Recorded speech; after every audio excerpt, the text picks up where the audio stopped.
Fala pessoal, sejam bem-vindos a mais um vídeo no meu canal.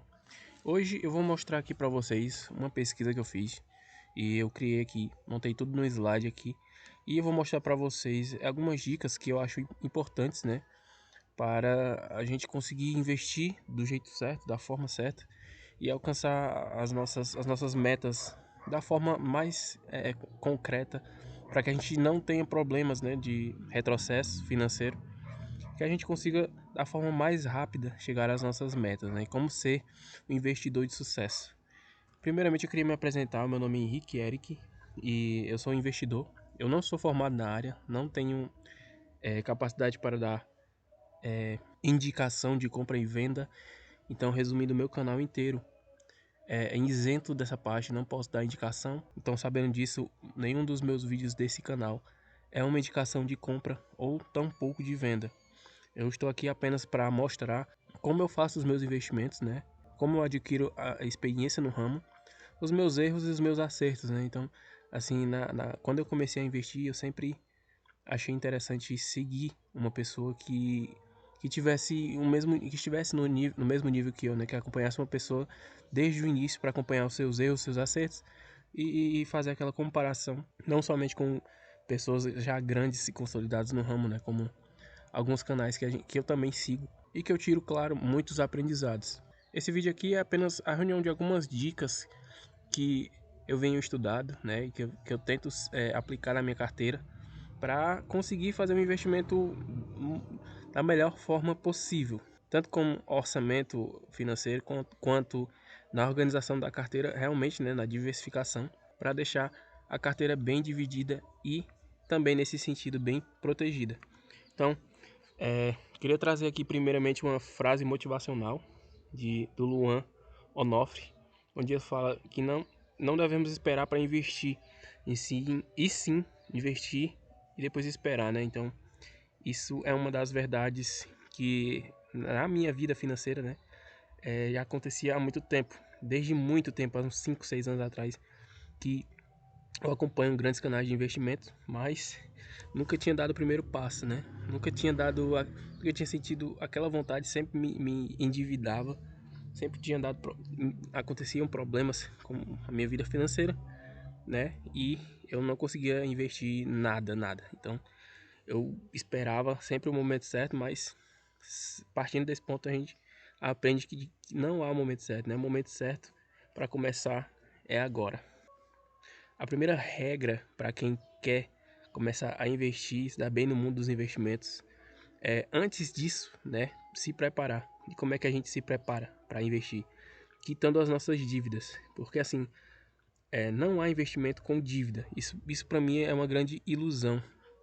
Um exemplo de que se você tem R$ 1.000, entre aspas, investido, mas em contrapartida tem uma dívida de R$ 1.000, os dois valores se anulam, né? Você não tem nada investido.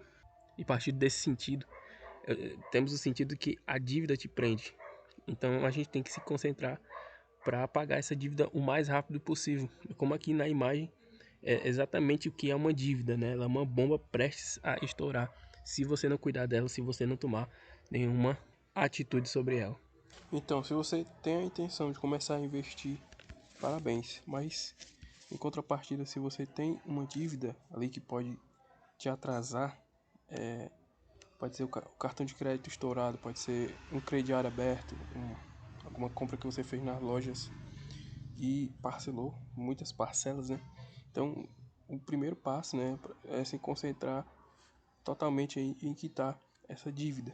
E aí, a partir daí, vem o segundo passo, que é organizar os seus gastos, criar o seu orçamento financeiro. Se você não tem um ainda, trate-se de planejar-se o mais rápido possível também. Os planejamentos mais simples que tem, e tem conteúdo falando sobre ele aí no YouTube, muitos vídeos aí, né?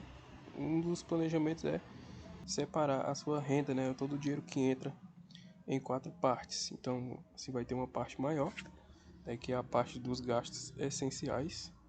Então, você deve separar até 55% da sua renda para os gastos essenciais e 25% da sua renda para os investimentos, 15% para o lazer e 5% para a educação, quem vai definir o que é gasto essencial, o que é lazer e educação é você, né? Você que vai dar uma olhada no seu orçamento, né? O que você tem. Se você tem um aluguel, se você tem internet, energia, água, luz, tudo isso são gastos essenciais e isso é você que vai definir. Então, o que entra e o que sai nos gastos essenciais, né? Se você tem uma dívida muito grande, pode abrir mão de algum gasto como Netflix, Spotify, né? Então você retira para poder matar aquela dívida o mais rápido possível. Os 25% você deixa separado para o investimento. Se você ainda não sabe em que investir, né? Acompanhe aqui o vídeo. Primeiramente, se você tem um dinheiro guardado e tem uma dívida, use esse dinheiro guardado para matar essa dívida, que aí tudo vai fluir muito mais rápido, né? Então o próximo passo seria, né, depois de matar a sua dívida e organizar os seus gastos, definir aí o que é gasto essencial, definir o que é educação e o que é lazer, seria começar a aplicar, né, começar a investir. Então, o primeiro investimento da sua vida deveria ser criar a sua reserva de emergência. O que seria, né, o que seria a reserva de emergência? A reserva de emergência consiste, pessoal, em guardar pelo menos 6 meses do seu custo de vida, levando em conta os seus gastos essenciais. Então, tudo o que é essencial, você deve guardar pelo menos 6 meses. Por exemplo, se você tem um custo de vida essencial de R$ 1.000, você deve guardar 6 meses, né? Um total de R$ 6.000. E onde é que a gente deve usar esse fundo de emergência? Primeiro, o fundo de emergência é um dinheiro que você pretende não usar, né? Ele tem que ficar guardado. Então é um dinheiro que você não deve criar metas para ele, não deve associar ele com um gasto futuro, né? Somente para um gasto emergencial, né? Então, o que seria um gasto essencial, né? O que seria um gasto emergencial, no caso? Seria uma perda de emprego, uma doença grave, uma dívida inesperada, um desastre natural e acidentes. É nisso daí que você poderia usar o seu dinheiro da reserva de emergência, onde você não poderia usar, né, com contas mensais, que são as dívidas ou os gastos essenciais que você tem. Esse dinheiro deveria sair dos seus recebidos, né, do seu salário, do dinheiro que entra no seu. Você não pode gastar ele com viagens, porque aí seria lazer. Não pode gastar de forma nenhuma em festas e nem em reformas, né, porque aqui já entram outras metas da vida de uma pessoa, né, que são reformas, festas e viagens, deveriam estar em outra parte do investimento. Quanto tempo você demoraria para pagar uma dívida e criar a sua reserva de emergência, né? Isso é de cada pessoa. Tipo, não tenho como falar, vai depender aí de quantas parcelas você tem, do montante total que está custando a sua dívida e também vai depender também do seu salário, né? Então, se você tem um gasto, se você gasta mais que 100% do seu salário, então o seu custo de vida está acima do que você ganha. Então, para criar sua reserva acima do custo que você ganha, então seria realmente, você teria que realmente fazer um reorçamento, né, dos seus gastos, das suas entradas e das suas saídas, para poder balancear isso direitinho. Do tempo de você pagar suas dívidas e de criar sua reserva de emergência já é a parte, né, de um tempo fora da sua vida de investimento. Seria a primeira demanda, né, realmente essa reeducação financeira, né, de quitar as suas dívidas e de criar sua reserva de emergência. Quanto tempo isso iria demorar? Só dependeria, né, de realmente como está a sua vida financeira hoje e do que você faria para mudar ela e chegar nos seus objetivos o mais rápido possível. Tendo a sua vida financeira ajustada, tendo as suas dívidas pagas e o seu orçamento familiar ajustado, né? Você sabendo direitinho quanto entra, o quanto sai e o que sobra para você investir, e tendo a sua reserva de emergência criada, daí então que você vai partir para estudar o mercado de renda fixa e o mercado de renda variável. E dentro disso também você deveria entender qual é o seu perfil de investimento, qual é o seu perfil de investidor. Se você é um cara mais conservador, um cara moderado, né, que aceita algum tipo de risco, ou se você é realmente um cara agressivo, que não está ligando muito para o risco. Então, para cada tipo de investidor e investimento, existem segmentos e riscos diferentes. Busque, a partir daqui, descobrir o seu perfil de investidor, né? Então, É partindo da reserva de emergência que a gente cria uma segurança maior para sair do investimento conservador para, quem sabe, um moderado ou agressivo. Então, a sua reserva de emergência deve estar alocada ali no investimento mais conservador, né? Então, você deve procurar investimentos que protejam o seu patrimônio, que protejam a sua reserva de emergência. Então, dos objetivos da reserva de emergência, você teria aversão a risco e o melhor tipo de investimento para a sua reserva de emergência seria a renda fixa, né? Ou o Tesouro Direto, o Tesouro Selic, que é assuntos que a gente pode partir para falar em outros vídeos. Então, criada a sua reserva de emergência já alocada em um tipo de investimento conservador, você partiria para um investimento mais moderado, né? Onde você